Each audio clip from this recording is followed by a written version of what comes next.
How has your year been in 2022? I hope it's been a good one despite all the craziness going on in the world. Now, in today's podcast, I'm going to share with you the good, the bad, and the ugly of my own personal year. And I'm going to talk about the things that worked well for me and activities that didn't work so well. I'll share some of the changes that I made in my business and also some of the wider trends I'm seeing in the agency world. Now, I hope you find this not only interesting, but also insightful when it comes to planning your year. So let's begin and get going and talk about 2022. I'm Rob DaCosta, and this is the Agency Accelerator podcast. As someone who has stood in your shoes, having started, grown and sold my own agency, I know just how it feels in the ups and downs of agency life. So this podcast aims to ease your journey just a little by sharing mine and my guests' experiences and advice as you navigate your way to growing a profitable, sustainable and enjoyable business. This is a bit of a self-indulgent episode because I want to share with you the highs and lows of my year in 2022, including what worked for me and what didn't work so well, in the hope that my experience will inspire you in terms of your planning as we move forward into 2023. So I'm going to break this down into 4 or 5 areas. So first of all, I want to give you a high-level overview of my year. Then I want to talk to you about how I evolved my offering and how that might inspire you. Then I want to talk to you about my marketing and what worked and what didn't work. And then I want to wrap this up by sharing with you some trends that I'm seeing in the agency sector in the past year, both with clients that I've worked with and more broadly in the agency market as a whole. So let's jump in by starting off with a high-level overview of my year. So first of all, my revenues have been pretty consistent over the past 3 to 5 years, which I'm pleased about, especially since I now work a 4-day week. So basically, I've managed to condense what I used to do in 5 days, Monday to Friday, into working 4 days, Monday, Tuesday, Wednesday, and Thursday. And then on a Friday, I focus on a personal project. Now, this has only worked because I know exactly what I'm going to do with that 5th day. I've tried this before and I've recorded an episode on this before, which I'll put into the show notes. But I've tried working a 4-day week before where I'm thinking, okay, on a Friday, I'll do my chores, I'll go to the gym and all that kind of stuff. And of course, invariably work encroaches on it and clients say, can we book a call on Friday? And of course, because you don't really have anything planned, you say yes. So then suddenly your 5th day that you plan to keep free has been eaten up with client work. So the way my 4-day week works is that Monday to Thursday, I focus on DaCosta coaching and serving my clients and my marketing and building new content. And then on a Friday, I focus on a personal project, which is my YouTube channel, which isn't connected to coaching at all. It's much more to do with my travels and my experiences. And I spend the day editing videos and uploading them to YouTube and creating all the social posts ready to go live on a Sunday. And as I said, the only way I've made this work is by making sure that I know exactly what I'm going to do with that 5th day. And it's interesting, really, because that's a bit about the same advice that I would give to someone who was selling their agency. I would always say to them, know what you're going to do next. So in a way, working a 4-day week has the same kind of approach and mentality that you need to know what you're going to do on the day that you're not working. So that's sort of an overview of my year. My revenues have been consistent. It's been a pretty good year for me. I've really enjoyed working with the clients I've worked with. The way I'm spending my time has changed, which I'll tell you about in a moment, but I am managing to still earn the same revenue by working a 4-day week. Now, I'm not saying that at all because I want to brag. I'm just saying to you that it is entirely possible. And of course, in part, what makes that happen is by being super organized and super efficient with the 4 days that you are working. And when I talk about my marketing in a moment, I'll tell you a bit more about how I'm becoming really efficient with that. So next, let's move on to talk about my offering. Now, I think when times get tough, a lot of people think the right thing to do is to diversify and mitigate their risk and have lots of offerings so that they can capture more of the market. Well, usually the opposite is true because, as you know, I'm a big fan of niching, and the more niched you are, the easier it becomes to attract clients. And in the same way, the more specialist you are with your services, the easier it becomes for you to be known as the expert for that service. So in 2022, I really consolidated down my offering. And I went from having 4-5 products. In fact, at one time I had 7 online courses as well as my private coaching. Now I have my one-to-one private coaching. I have my main online program, which is the self-running agency implementation group. And I also have one standalone course called Build, Nurture, Convert, which is an email marketing course. And in the future, I may well consolidate that even further down to just my private coaching and the self-running agency. Now, talking of the self-running agency, my group coaching program, I switched the revenue model from people paying a one-off fee or 3 payments of that fee to a monthly reoccurring lower payment membership. And I think that makes the point of entry much easier for people. And I'm finding, fortunately, that the retention rate is really high because I'm making sure I'm delivering great value all the time. So this year we hit 50 members in the self-running agency implementation group.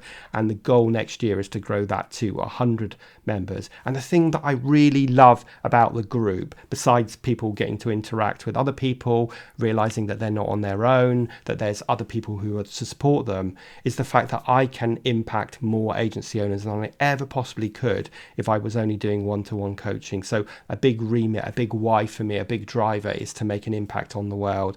And my group coaching program is a way to impact more people. So I'm really excited about growing that in the next year.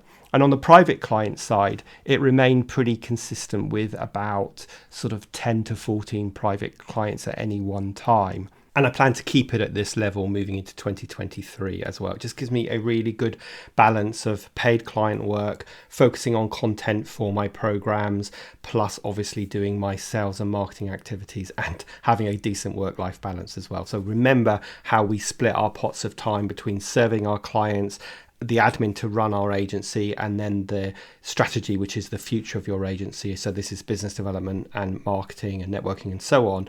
And we always want to make sure we've got the balance of those 3 pots right. And I feel like in 2022, I have that balance pretty well.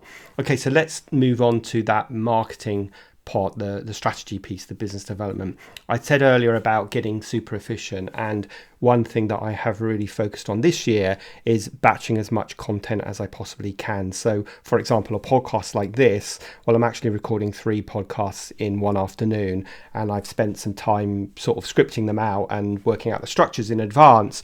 But actually having my head in the game of spending an afternoon recording 3 podcasts, and similarly with my emails, I'll try to write 3 to 4 emails in one go because my head is in that writing email zone, really makes things more efficient. And I know it can be really difficult to allocate that sort of time, but I really want to encourage you to take an approach to batching your content, because it just means you can get so much more efficient with your time. Now in 2022, I really doubled down on my email marketing with a focus on providing really good quality content, but also building my email list as well.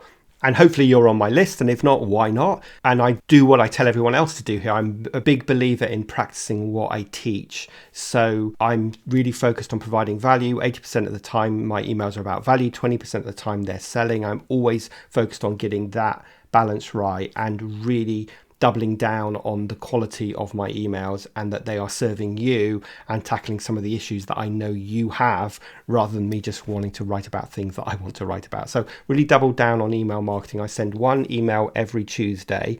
Then once a month, I send a sort of a consolidation of the 4 or 5 podcasts for that month. And occasionally, if we're doing an enrollment for the program, I'll send more emails than that. But I think weekly is good. It's a bit like getting your favorite Netflix show every week. Well, I kind of want me to be your favorite email that you look forward to receiving every week as well. Now, I think 2022 was a year of simplification and consolidation, both with my offerings in terms of my services, but also with my marketing, because fundamentally I only really do 2 things. I write an email every Tuesday and I release a podcast every Thursday. Now, in terms of promoting that content or reusing it, yes, I'll turn the podcast into a YouTube video and post it on YouTube. I'll also have my VA team create some social media posts to promote the podcast as well. So I'm thinking about how I can get as many ears to the podcast as possible, or eyes on the YouTube channel. But basically I'm only focused on 2 things, and my advice to you, which is the same advice I take, is do a few things and do them really well.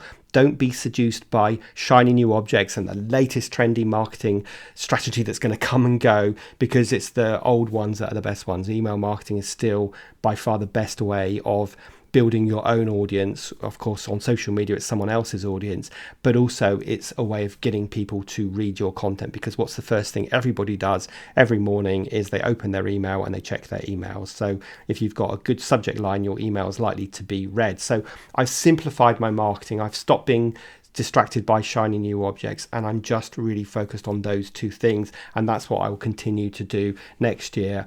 And I have some bigger goals next year to really grow my email list, which is something that I really think you should be doing as well. Even if you haven't started your email list today, then I would really encourage you to focus on it next year, because the money is in your email list. People much smarter than me have told me that, and it's a strategy that I follow that really works for me. It's worth saying actually that from a business development perspective, I really don't rely on referrals, and I don't want to rely on referrals because we have no control over the quality of those referrals or when they are going to come in. And I'll give you a really good example of this quickly, is that I recently had a referral from an old client of someone that was looking for some help that was not in my sector, in the agency sector, but I kind of felt obliged to have that call with their person because I didn't want to upset the old customer. So I had the call.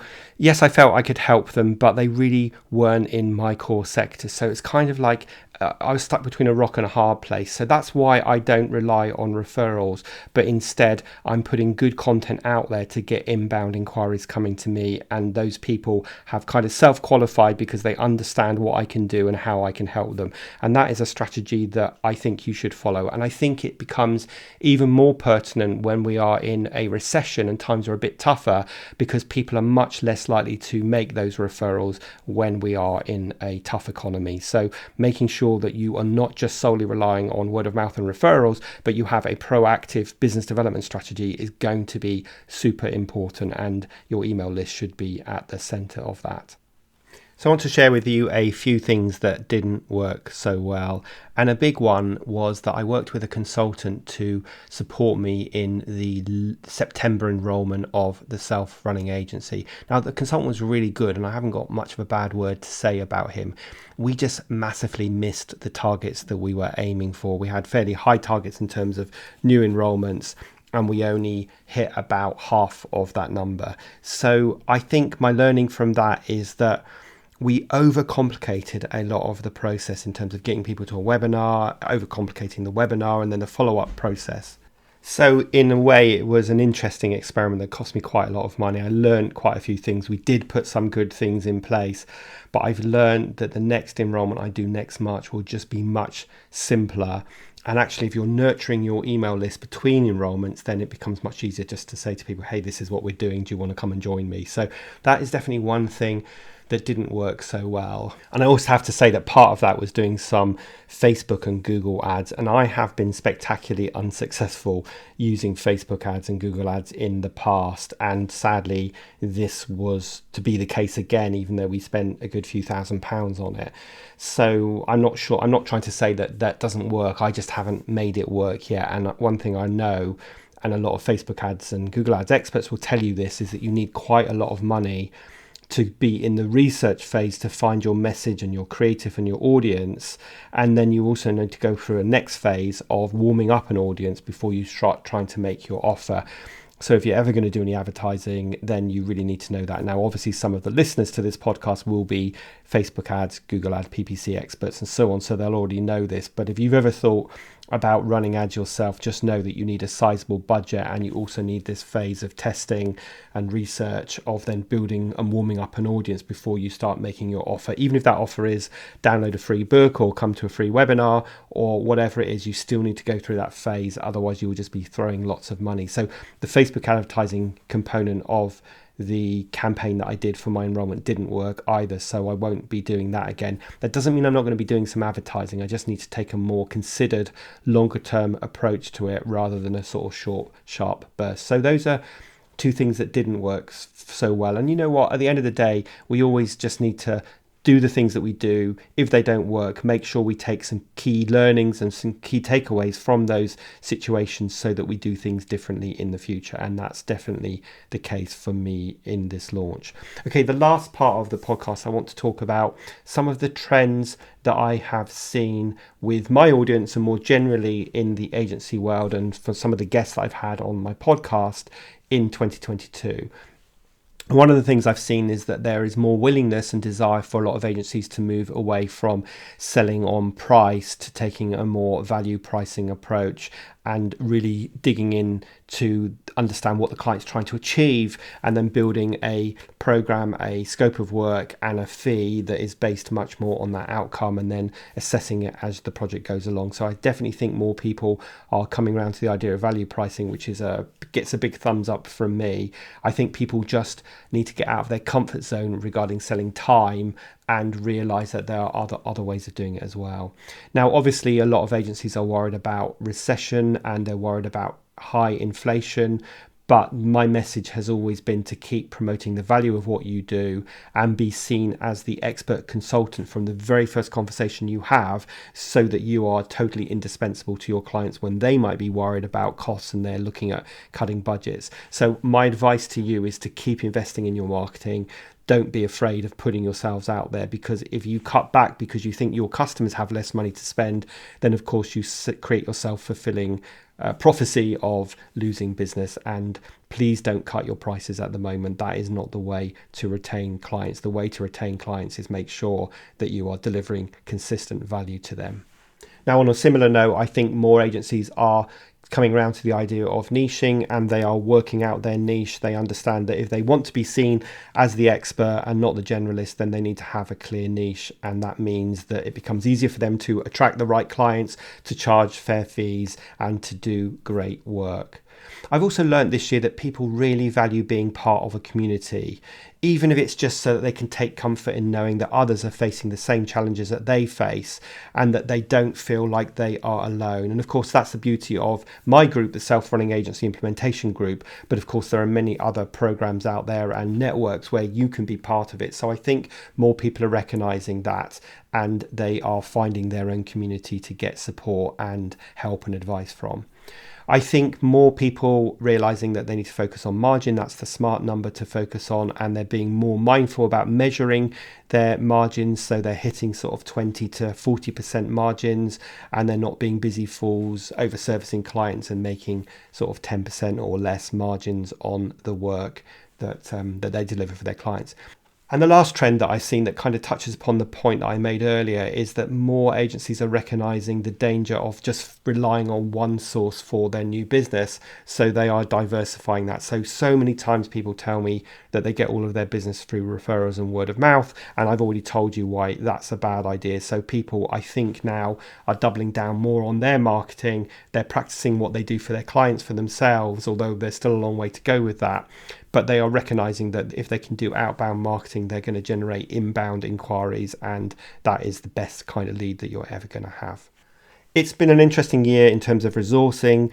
Post-pandemic, people have learned that we don't always have to have the people in the office. They don't have to be full-time employees. They can be based all over the place. They can be part-timers. I can have a mix of freelancers and in-house staff. I think another thing that people are coming around to is understanding that when they work with freelancers, they need to treat them as much as possible like an employee and do reviews and give feedback and all of that stuff, so that the freelancer really feels part of the team. So I hope you can relate to some of those trends, and if there's any learnings in there of things that you want to implement, then please do. And I hope this whole episode has been food for thought for you and getting you thinking a little bit as we head into 2023 about where your focus needs to be and tackling some of the challenges that will be coming our way head on and taking the right action to cope with those challenges. So hope you found today's episode useful. As ever, if you did enjoy the episode, please do consider leaving a review on Apple Podcasts. There's a little video I've posted in the show notes showing you how to do that, because it's not always that simple. And of course, share this episode with your colleagues. And I will be back with you in the new year for season 4 of the Agency Accelerator podcast. There won't be a podcast for the next couple of weeks. I want us all, including me, to enjoy our Christmas break. I really hope that you are able to step away from your business and relax with your friends and family and come back in 2023 with renewed energy and enthusiasm and focus for us all having an amazing year. So I hope you have a fantastic Christmas and New Year, and I will see you in 2023.